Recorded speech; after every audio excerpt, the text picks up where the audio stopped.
Guys income tax return file करने की date काफी नजदीक है और आज मैं आपको सैलरी से होने वाली इनकम के लिए इनकम टैक्स रिटर्न फाइल करना बताऊंगा, जो कि ITR 1 में फाइल होती है। ITR 1 में आप रिटर्न कब फाइल कर सकते हैं, पहले ये जान लेते हैं, क्योंकि गलत फॉर्म सिलेक्ट होने पर इनकम टैक्स के नोटिस आने के पूरे चांसेस होते हैं। लेकिन अगर आप ITR फाइलिंग में कोई प्रॉब्लम फेस करें तो कमेंट सेक्शन में मुझे जरूर बताएं, सो दैट कि आप नोटिस से बचे रहें। तो गाइस, ITR 1 आपको तब यूज करनी है जब आपको सैलरी से इनकम हो, या एक हाउस प्रॉपर्टी से रेंटल इनकम हो, या इसके अलावा बैंक इंटरेस्ट, डिविडेंड या फैमिली पेंशन से इनकम हो, और एग्रीकल्चर से इनकम हो तो वो 5,000 रुपए से ज्यादा ना हो, तभी आप ITR 1 में रिटर्न फाइल कर सकते हैं। लेकिन अगर आपको एक से ज्यादा हाउस प्रॉपर्टी से इनकम है, या आप किसी कंपनी में डायरेक्टर हैं, या किसी अनलिस्टेड कंपनी के शेयर्स होल्ड करते हैं, या फॉरेन से आपको कोई इनकम आती है, या आप कोई फाइनेंशियल इंटरेस्ट रखते हैं किसी फॉरेन कंट्री में, तो आप ITR 2 में अपनी रिटर्न को फाइल करें। रिटर्न फाइल करने के लिए सबसे पहले इनकम टैक्स पोर्टल पर लॉगिन करेंगे और ई फाइल ऑप्शन के अंदर इनकम टैक्स रिटर्न्स और फिर again file income tax return पर बटन पर क्लिक करेंगे और यहाँ से अपना ईयर को सिलेक्ट करेंगे। असेसमेंट ईयर 2023 और 24 के रिटर्न फाइल कर रहे हैं।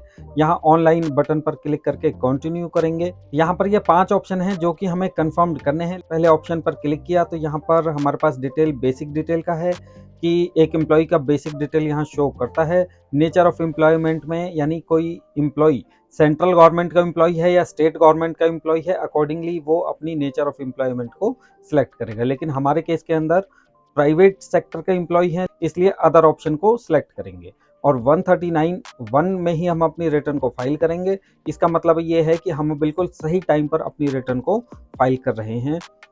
यहाँ पर ऑप्शन आता है कि न्यू टैक्स रिजीम में आप रिटर्न फाइल करना चाहते हैं या ओल्ड में। न्यू टैक्स रिजीम या ओल्ड टैक्स रिजीम के लिए मैंने यह डेडिकेटेड वीडियो पहले से किया हुआ है, इसलिए हम और आप अगेन उन प्रोविजंस को डिस्कस नहीं करते। वैसे मैं इस वीडियो का लिंक भी डिस्क्रिप्शन में दे दूंगा। न्यू में करना चाहते हैं तो यहाँ पर यस करेंगे, लेकिन हम लोग अभी ओल्ड टैक्स रिजीम की बात करते हैं और ओल्ड टैक्स रिजीम में ही अपनी रिटर्न को फाइल कर रहे हैं, इसलिए नो ऑप्शन को सिलेक्ट करके आगे बढ़ेंगे। यहाँ देखेंगे बैंक डिटेल का ऑप्शन एक हमारा ऑटोमेटिकली ऐड है, जो कि हमने पहले से ऐड किया हुआ है। लेकिन अगर आपका कोई दूसरा बैंक अकाउंट है तो आप ऐड अनदर बटन पर क्लिक करके दूसरा बैंक अकाउंट भी ऐड कर सकते हैं। इस सारी डिटेल्स को मैंने कंफर्म किया। सेकंड ऑप्शन आता है ग्रॉस टोटल इनकम का। इस पर जब मैं क्लिक करूंगा तो यहाँ पे ये काफी सारे अलाउंसेस की एग्जेम्पशन हमसे पूछता है। एक सैलरीड पर्सन को अलाउंसेस से काफी टैक्स की बचत होती है। अलाउंसेस 3 तरह के होते हैं। एक होता है फुल्ली टैक्सेबल अलाउंस, दूसरा फुल्ली एग्जेम्प्ट अलाउंस और तीसरा partly taxable partly exempt allowance, जिनके लिए मैंने ये 2 डेडिकेटेड वीडियो बहुत आसान लैंग्वेज में किए हुए हैं। लिंक मैं डिस्क्रिप्शन में दे दूंगा। अगर हमें किसी सेक्शन के अंदर एग्जेम्पशन लेनी है तो हम यस करेंगे, अदरवाइज नो करेंगे। मैं इसको कंटिन्यू करता हूँ।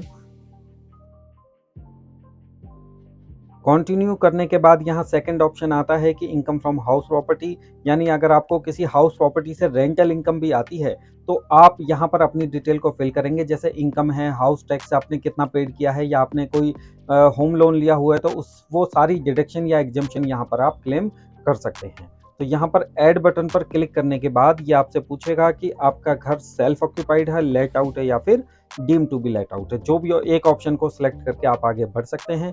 अगर आप सेल्फ ऑक्यूपाइड को सिलेक्ट करेंगे तो ये 2 एग्जेम्पशन आपसे पूछेगा, क्योंकि उसमें कोई रेंटल इनकम नहीं होती है। और अगर आप लेट आउट ऑप्शन को सिलेक्ट करेंगे तो यहाँ पर ये आपसे ग्रॉस इनकम भी आपसे पूछेगा और 30% ऑफ द एनुअल वैल्यू ये स्टैंडर्ड डिडक्शन हमें बाय डिफॉल्ट अवेलेबल होती है। ये हाउस की मेंटेनेंस के लिए होती है, क्योंकि बाद में कोई दूसरे एक्सपेंसेस अलाउ नहीं होते हैं। अब थर्ड ऑप्शन यहाँ पे आता है इनकम फ्रॉम अदर सोर्स का। ये बाय डिफॉल्ट इसने सेविंग बैंक का इंटरेस्ट एक दिखाया हुआ है 1170 रुपीज़ का, लेकिन आपका एक्चुअल इंटरेस्ट अगर इससे कम या ज़्यादा है तो यहाँ पर चेक बॉक्स पे यस करने के बाद आप एडिट बटन पर क्लिक करके इसमें मॉडिफिकेशन कर सकते हैं। लेकिन हमारे केस में यहाँ कोई मॉडिफिकेशन नहीं है, इसलिए मैं सेव बटन पर अगेन क्लिक करता हूँ। अगर आपकी कोई एग्जेम्प्ट इनकम है, जैसे इंटरेस्ट ऑन PPF है, या आपके पास कोई ऐसे बॉन्ड्स हैं जिसका इंटरेस्ट टैक्स फ्री है, तो वो वाली इनकम आप यहाँ पर ऐड कर सकते हैं। ऐड अनदर बटन पर क्लिक करके यहाँ ऑप्शन आप सिलेक्ट करेंगे, जैसे एग्रीकल्चर इनकम है या कुछ भी है आपके पास, तो यहाँ पे आप डाल सकते हैं। लेकिन मैं इसको फिलहाल कैंसिल करके आगे बढ़ता हूँ। और ये सारी डिटेल डालने के बाद आप इस बटन कंफर्म बटन पर क्लिक करके सारी डिटेल्स को कंफर्म करेंगे। इसके बाद ऑप्शन आता है टोटल डिडक्शंस का। एक सैलरीड पर्सन को मिलने वाली सभी डिडक्शंस के लिए मैंने यह वीडियो बनाई हुई है, जिसमें मैंने 19 डिडक्शंस को बताया हुआ है और इसका लिंक भी मैं डिस्क्रिप्शन में दे दूंगा। इस सेक्शन के अंदर आपको टोटल डिडक्शन क्लेम करनी होती है, जैसे एटीसी की, लेकिन हमारे केस के अंदर ये सारा नो है, इसलिए मैं सबको नो करके आगे बढ़ता हूं।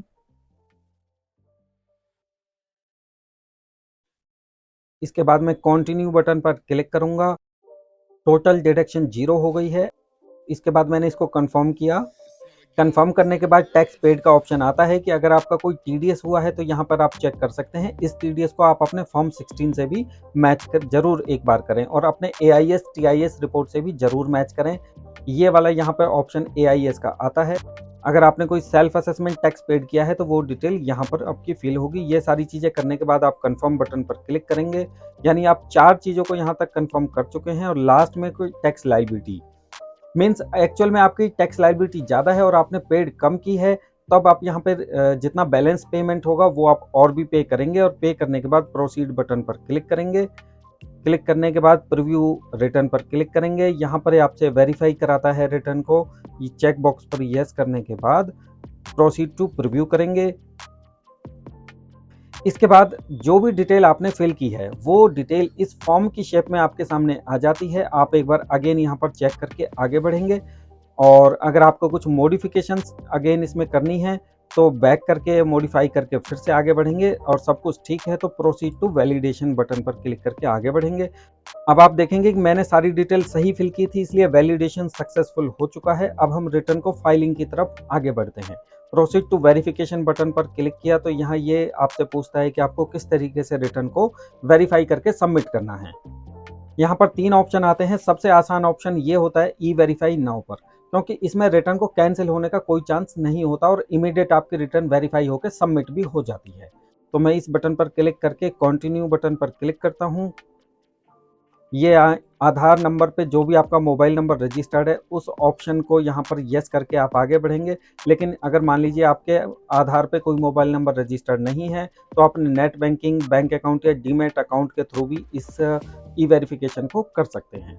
लेकिन मैंने पहले ऑप्शन को सिलेक्ट करके कंटिन्यू बटन पर क्लिक किया। ये हमसे एग्री करा के जनरेट आधार ओटीपी पूछ रहा है, तो जो ओटीपी आपके पास आएगा उसको यहाँ फीड करके वैलिडेट करेंगे और आप रिटर्न को सबमिट करेंगे। तो गाइज ये था पूरा प्रोसेस ITR 1 को डिस्कस करने का। आशा करता हूँ आपको मेरी वीडियो पसंद आई होगी। पसंद आई तो मेरे चैनल को लाइक, शेयर, सब्सक्राइब करना ना भूलें।